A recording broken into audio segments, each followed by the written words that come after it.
Let's continue. Perpetuation of like the welfare state, all of these things, right? They create this kind of like dependency in this environment, and that is kind of what we're seeing the effects of trickled all the way down. I know these things happened 30 plus 40 years ago, but I think now we're starting to see the effects. So with the parenting explicitly, right? I'm not going to keep on making excuses for people. I think that at some point you have to take responsibility for yourself.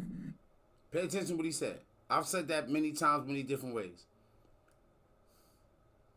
At some point when you want better for yourself, there's nothing that's going to stop you from doing better. You're going to overcome any obstacle.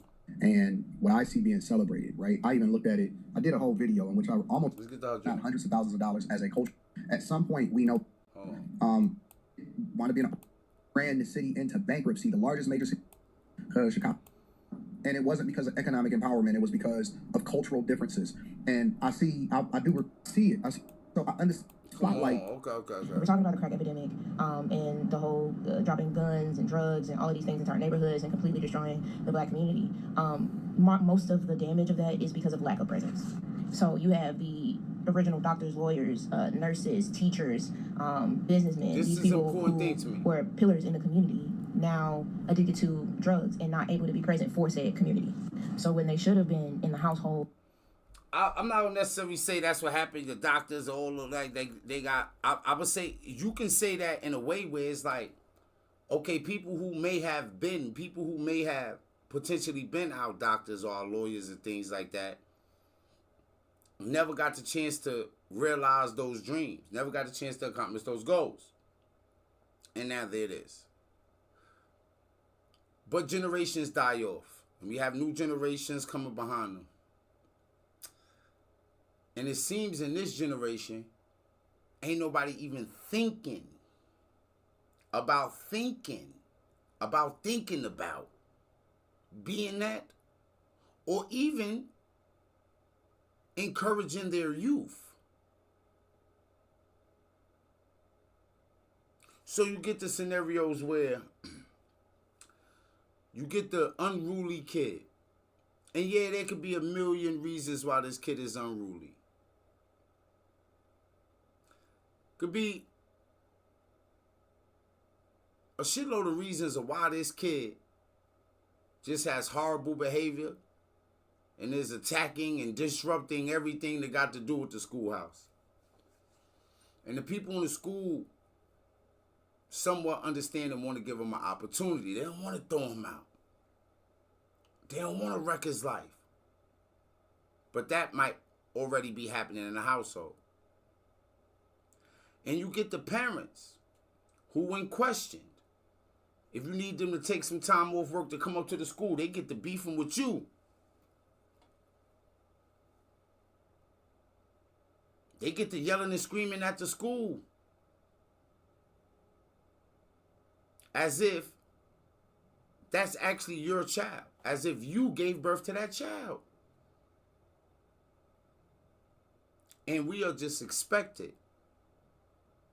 to be comfortable and to live and to thrive in these kind of communities, in these schoolhouses. We are expected. We think we need more money. We think we need a bigger budget.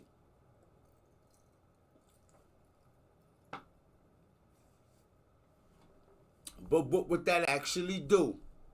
What's your drug of choice? What drug you do? Money? Now, this next portion of our Black Fatigue segment is going to be tough. It's going to be tough.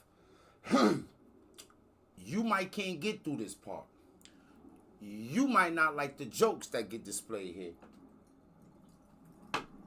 You might not like the way these white folks gonna get to talking here. But I'm gonna take you on a journey. We gonna look at what you make, what somebody call, clearly it's, I don't know, people got different definitions of conservative and right wing. But this, you could say it's definitely kind of a conservative, right-leaning show here.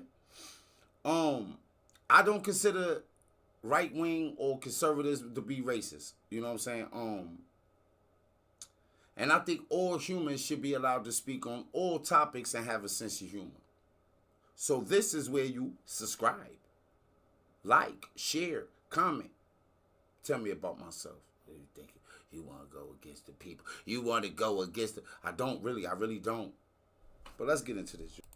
Like I said, I'm confused because I was turned away from my outfit because they told me it did not. Right there, you're fine for Ruth Chris. All I need to know, was I being discriminated against? Was this racism? Black people, many black people, are choosing to include these behaviors as a part of their identity. When they say this discriminates against black people, what you're saying is that you can't be bothered to behave reasonably. This segment is going to be rough. All right. This segment is going to be rough, like he said. You know what we're going to do? We even going to slow it back down a little bit. And I want to hear, oh, you speed up. It's the black. Hold on, we went through a lot of stuff. We gonna go right here, right? Mm-hmm. Pay attention to every word they say. Have you noticed how crappy everything is lately as far as quality control and customer service? Think quality movies, control, customer travel, service. Food service, like hotels. People's general behavior. You're not alone. Customer satisfaction has been going down for years. It's currently at a 10-year low, and you can only blame... Yo, motherfuckers that has sources and charts and... I have this source and chart thing, and it's like my eyes, ears, is my senses, is what I notice. And a lot of times, some of the issues that people was talking about, some of the problems and social ills that's being put out there, I've seen them. I'm just very uncomfortable denying them. I could be in a room full of people leaning in one direction and be like, hey, something seems spooky here to me. COVID for so long. Some companies now are stepping up, taking it into their own hands, saying, hey, you know what, we need to have some reasonable restrictions and codes of conduct as far as expected behavior, like Ruth's Chris. And then people say it's racist. So I'm going to tell you what it is that they expect of their customers to try and improve this, because someone needs to make a change, and then I'm going to explain to you why people say it's racist, and you need to really try not to be racist. Should I do it? I like their little thing, their little intro thing they got. I do. I gotta get an intro like that. It's a terrible. Something different. So they have a new dress code. Here's having a dress code. Okay, what would necessitate a new... Now look, in my youth, y'all know I was a criminal. If you booing our gang, you've been watching long enough. You know I did over a decade straight in prison. Sold drugs, gangbang, did all that stuff. Also did some good things too, you know. In my later life, raised up a beautiful young black woman who's very intelligent and wants to change the world, just different. I told her today she had a lot of grit and tenacity. Yeah, I'd have had the chance to go to multiple maximum security prisons, but she done been to Nepal. She's going to China. She said she got a lot of stuff going on. So, I'm not talking from a place where I don't understand. But when I was young and we would go to certain clubs and stuff, sometimes they have a dress code. They'd be like, hey, you can't wear no, ain't no sneakers in here now. Ain't no, whatever, right? No hats, no. And there have been times where we might wild out, where we might demand to get in. What? We've all experienced this kind of ignorance coming from where we come from. Some of us might have even indulged in it.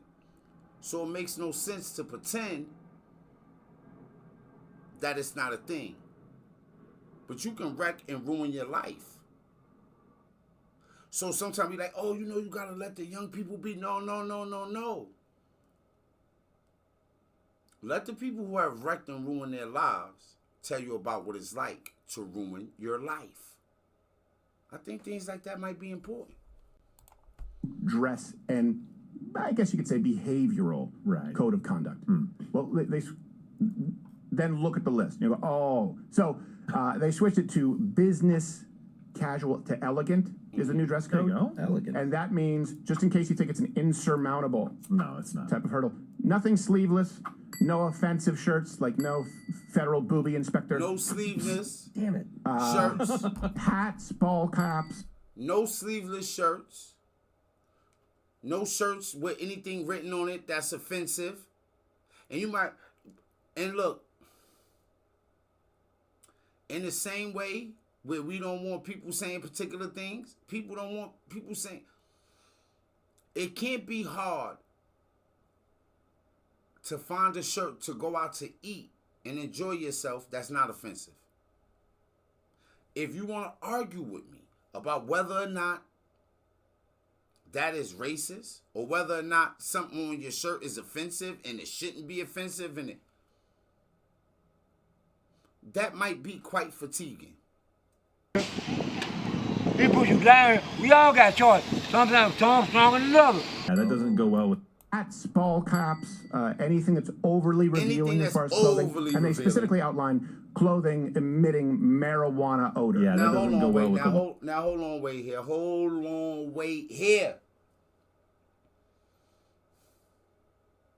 I might like to have me a little smoky smoke or some of that before I go out to eat. But guess what, though? Guess how I feel? I feel like if I want to have me a smoky smoke before I go out to eat, and this restaurant don't want to let me in, I feel like I don't want to go in. But I also feel like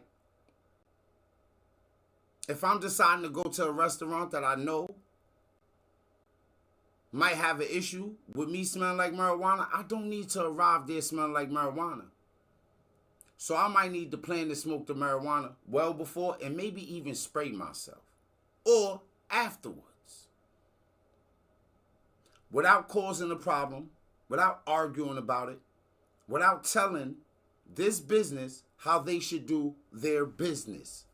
That's what makes sense to me. Doesn't it make sense to you?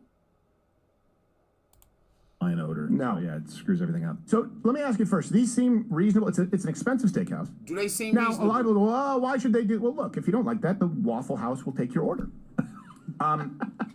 But I also know that a lot of people who are middle class who are struggling, this is a nice night out and they want to go to a steakhouse. Like that Waffle and House they don't comment? want to be bothered by the riffraff. They have certain Why should it bother you? expectations, and A those lot of things shouldn't bother you. expectations have been eroded. I think it's totally reasonable. It's a private business. And I don't think that these are incredibly difficult. A lot of the things we say, probably, a lot of things we say to each other about each should bother you. Those should be the things that bother you. Now, what y'all about to see here, I'm not going to say it's a representative of me and my people, but some people will look at it like it's a representative, and I ain't going to lie. I know a lot of people that talk like that and feel like that. They all don't like me. They all look like me. Expectations have been eroded. I think it's totally reasonable. It's a private business. And I don't think that these are incredibly difficult to meet these standards. Of course, many people think it's racism. So basically, hey, oh word, you can't smell like weed? You can't wear sleeveless shirts? You can't wear a shirt with nothing offensive on it? You can't just be in here looking like full unadulterated, I'm selling this thing? I can't come in here looking like a lady of the night? What? That's racist. How's that racist? Those rules apply for everybody. If them hood niggas want to come in there with their bubble coats and their hoods on, who the fuck cares, bro? It's niggas who want to dress up when they go out or whatever the case may be. But a hood nigga is a hood nigga. If he don't want to change his motherfucking clothes to go to this restaurant that he's spending his money at, mind your motherfucking business. So let me know what's going on here, because now I feel like I was discriminated against. Y'all were saying we can go in there sagging bubble coats, jeans, and now, like I said, I'm confused because I was turned away from my outfit because they told me it did not. Hey, y'all know that situation with the guy from Detroit is big in like hip hop media and entertainment news, right? It's the guy All-Star JR, and you know what? I might put up a clip of it. It involved the guy All-Star JR, NBA Ben 10, and I think did we cover that? And Jay Prince Jr., right? At a restaurant down in Houston or something, in Texas somewhere, and